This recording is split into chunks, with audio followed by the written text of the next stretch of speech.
Hi, എല്ലാവർക്കും നമസ്കാരം. എല്ലാവർക്കും ഇന്നത്തെ വീഡിയോയിലേക്ക് സ്വാഗതം. അങ്ങനെ ഇന്ന് കർക്കിടക ഒന്നാണ്. കർക്കിടക മാസം ആയിക്കഴിഞ്ഞാൽ മരുന്ന് കഞ്ഞി, അതുപോലെ തന്നെ കർക്കിടക്കിഴി പിടിക്കാൻ പോലെ എല്ലാവരും, അതുപോലെ തന്നെ ദശപുഷ്പം ചൂടിൽ ഞാൻ ഇന്നലെ അതിൻ്റെ ഒരു വീഡിയോ ഇട്ടിട്ടുണ്ടായിരുന്നു. ദശപുഷ്പത്തിൻ്റെ ഡീറ്റെയിൽ ആയിട്ടുള്ള ദശപുഷ്പം ചൂടിൽ, മുക്കുറ്റി ചാന്ത് ചൂടിൽ, അങ്ങനെ ഈ ഒരു മാസം വളരെ പുണ്യമായി തന്നെ രാമായണ മാസാചരണയൊക്കെ ആയിട്ട് വളരെ പുണ്യദിനമായി തന്നെ നമ്മളെല്ലാം കൊണ്ടാടുന്നത്. അപ്പോൾ ഈ ഒരു സമയത്ത് വേറൊരു ഇതുണ്ട്, നാലമ്പല ദർശനം. നമുക്കെല്ലാവർക്കും അറിയാം, ശ്രീരാമ ലക്ഷ്മണ ഭരത ശത്രുഘ്നന്മാരെ ഒരേ ദിവസം തന്നെ ദർശിക്കാനുള്ള ഒരു പുണ്യദിനം. കാരണം ബാക്കിയുള്ള ദിവസങ്ങളുണ്ടെങ്കിലും കർക്കിടക മാസം ഒന്നും കൂടി വിശേഷമാണ്. അപ്പോൾ അതെവിടെയൊക്കെയാണെന്നും അതിൻ്റെ ഡീറ്റെയിലൊക്കെ എന്തൊക്കെയാണെന്നും എങ്ങനെയാണ് ഏതൊക്കെ സമയത്താണ് നട തുറപ്പ്, അതൊക്കെ നമുക്ക് ഡീറ്റെയിൽ ആയിട്ട് നമുക്ക് നോക്കാം.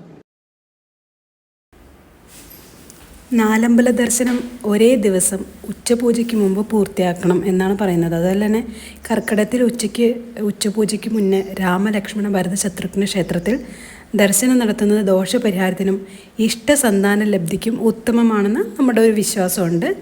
നമുക്കെല്ലാവർക്കും അറിയാം, തൃശ്ശൂർ ജില്ലയിലെ തൃപ്രയാർ ശ്രീരാമക്ഷേത്രം, ഇരിങ്ങാലക്കുട കൂടൽമാണിക്യം ഭരതക്ഷേത്രം, എറണാകുളം ജില്ലയിലെ മൂഴിക്കുളത്തെ ലക്ഷ്മണ ക്ഷേത്രം, പായ്മൽ ശത്രുഘ്ന ക്ഷേത്രം എന്നിവയാണ് നമ്മൾ നാലമ്പലം എന്ന് പറയുന്നത്. ഇത് ഇവിടെ മാത്രമല്ല, പാലക്കാടുണ്ട് നാലമ്പലം, അതുപോലെ തന്നെ കോട്ടയം ജില്ലയിലും നാലമ്പലങ്ങളുണ്ടെന്നാണ് പറയപ്പെടുന്നത്.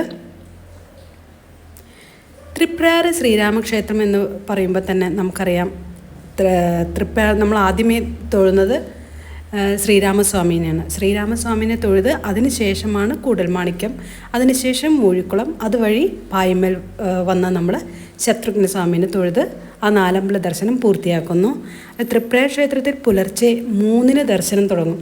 അത് ഉച്ചയ്ക്ക് 12:30 വരെ ഉണ്ടാവും. അതിനുശേഷം വൈകിട്ട് 5 വീണ്ടും തുറന്ന് രാത്രി 8 മണി വരെയാണ് ദർശനമുള്ളത്. അതല്ല, നമുക്കറിയാം പ്രധാനമായിട്ടുള്ള വഴിപാട് മീനൂട്ടാണ്. മറ്റൊരു അപൂർവമായുള്ള ഭരതക്ഷേത്രങ്ങളൊന്നാണ് കൂടൽമാണിക്യം. പുലർച്ചെ 3 മുതൽ ഉച്ചയ്ക്ക് 12 വരെയും നമ്മുടെ സ്വാമി ക്ഷേത്രത്തെ പോലെ തന്നെ വൈകിട്ട് 5 മുതൽ രാത്രി 8:30 വരെയാണ് ഇവിടുത്തെ ദർശനം. അവിടുത്തെ ഭദ്രക്ഷേത്രത്തിലെ പ്രധാന വഴിപാട് എന്ന് പറയുന്നത് താമരമാലയും മീനൂട്ടും നെയ്വിളക്കുമാണ് പ്രധാന വഴിപാട്. പിന്നെ അത് കഴിഞ്ഞാൽ നമ്മൾ നേരെ മൂഴിക്കുളം ലക്ഷ്മണ ക്ഷേത്രത്തിൽ, എറണാകുളം ജില്ലയിലാണ്, അതേപോലെ തന്നെ വെള്ളാങ്കല്ലൂർ അന്നമനയുടെ വഴിയാണ് മൂഴിക്കുളത്തെത്തുന്നത്. ഇവിടെ പുലർച്ചെ 4-നാണ് ദർശനം തുടങ്ങുന്നത്. അതുപോലെ തന്നെ 11 മണി വരെയുള്ളൂ ഇവിടെയുള്ള ദർശനം. പിന്നെ വൈകിട്ട് 5 മുതൽ 8 വരെയുണ്ട്. മൂഴിക്കുളത്ത് തൊഴുത് തിരിച്ച് ഇരിങ്ങാലക്കുടയ്ക്ക് അടുത്തുള്ള പായ്മൽ ശത്രുഘ്ന ക്ഷേത്രത്തിലെത്തുന്നതാണ് നാലമ്പല ദർശനക്രമം. കൂടൽമാണിക്യം, മൂഴിക്കുളം ക്ഷേത്രങ്ങളിൽ ഉച്ചപൂജ തൊഴാനും പായ്മൽ ക്ഷേത്രത്തിൽ ഉച്ചപൂജ തൊഴാനും എത്തുന്നതാണ് അതിൻ്റേതായ രീതി.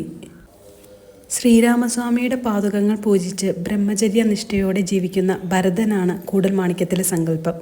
6 അടിയോളം ഉയരമുള്ള ചതുർബാഹു വിഗ്രഹം കിഴക്കോട്ട് ദർശനമായി പ്രതിഷ്ഠിക്കപ്പെട്ടിരിക്കുന്നു. അതേപോലെ തന്നെ വിഗ്രഹത്തിൻ്റെ ഇടതു കൈകളിൽ ശംഖുചക്രങ്ങളും പുറകിലെ വലതു കൈയിൽ വില്ലും കാണാം. മുന്നിലെ വലത് കൈ അഭയഹസ്തമാണ്. ഈ ക്ഷേത്രത്തിൽ ഉപദേവതകളില്ല. എന്നാൽ ദുർഗ, ഭദ്രകാളി, ഹനുമാൻ എന്നിവർക്ക് അദൃശ്യ സാന്നിധ്യങ്ങളുള്ളതായി അവിടെ നമ്മൾ വിശ്വസിച്ചു പോരുന്നുണ്ടെന്ന് ചിലർ പറഞ്ഞു കേട്ടിട്ടുണ്ട്. കൂടാതെ ഇവിടെ പ്രധാന വഴിപാട് നേരത്തെ പറഞ്ഞു താമരമാലയാണ്. അതോടൊപ്പം തന്നെ വഴുതനങ്ങ നിവേദ്യം, മീനൂട്ട്, വെടി വഴിപാട് എന്നിവയൊക്കെ ഭഗവാന്റെ പ്രധാന വഴിപാടുകളാണ്.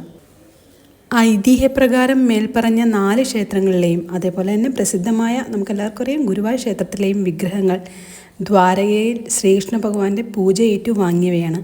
4 ഭാഗത്തും പർവ്വതങ്ങളാൽ ചുറ്റപ്പെട്ട ദ്വാരകയിൽ കിഴക്കു ഭാഗത്തെ രൈവത പർവ്വതത്തിൽ ശ്രീരാമനും, വടക്കു ഭാഗത്തെ വേണുമന്ത പർവ്വതത്തിൽ ഭരതനും, പടിഞ്ഞാറു ഭാഗത്തെ സുക്ഷക്ഷ പർവ്വതത്തിൽ ലക്ഷ്മണനും, തെക്കു ഭാഗത്തെ ലതാവേഷ്ട പർവ്വതത്തിൽ ശത്രുഘ്നും കുടികൊള്ളുന്നു എന്നാണ് എല്ലാവരുടെയും വിശ്വാസം. എല്ലാവർക്കും നല്ലൊരു മാസം നേർന്നുകൊണ്ട് വീണ്ടും അടുത്ത വീഡിയോയിൽ കാണുന്നവരെ എല്ലാവർക്കും നന്ദി, നമസ്കാരം.